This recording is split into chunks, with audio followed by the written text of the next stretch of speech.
Bonjour à tous, donc là je vais partir en formation cet après-midi dans une pharmacie pour leur parler des huiles essentielles. Les huiles essentielles de saison, nous sommes encore sur fin janvier, donc nous allons parler des huiles essentielles de l'hiver.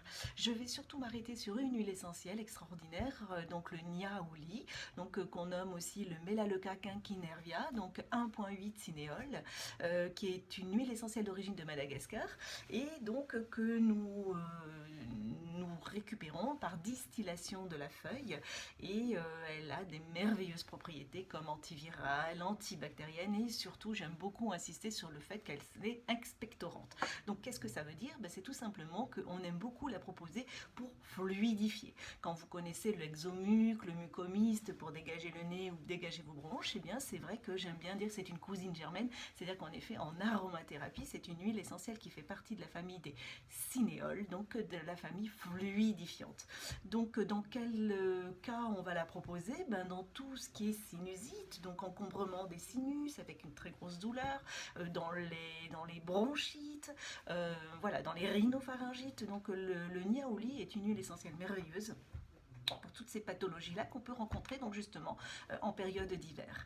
Donc comment est-ce qu'on va l'utiliser? On va l'utiliser d'abord essentiellement en friction. Donc vous allez tout simplement utiliser soit alors une cuillère à soupe d'huile d'amande douce par exemple. Vous allez remplir donc la cuillère à soupe d'huile d'amande douce et vous allez rajouter 1 à 2 gouttes dans la cuillère à soupe. Vous mélangez, vous allez donc utiliser ce mélange au niveau du plexus, donc juste un peu au-dessus de la poitrine, au niveau de la colonne vertébrale, voire aussi pourquoi pas en mettre un petit peu sur les poignets.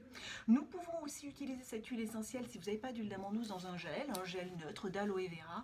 J'aime beaucoup ce gel parce qu'en fait c'est tout de suite, ça pénètre tout de suite sur la peau et c'est vrai que c'est quand même assez pratique d'utiliser les huiles essentielles avec le gel d'aloe vera.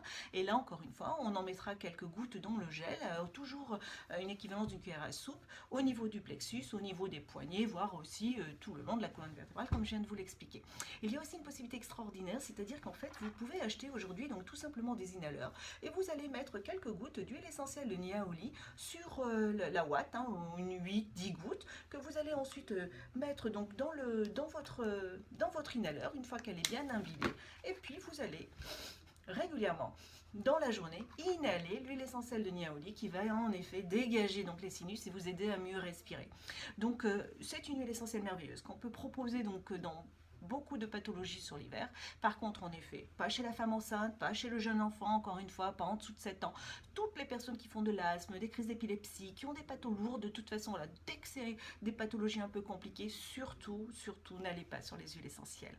Voilà, je vous dis à très bientôt et surtout, prenez soin de vous.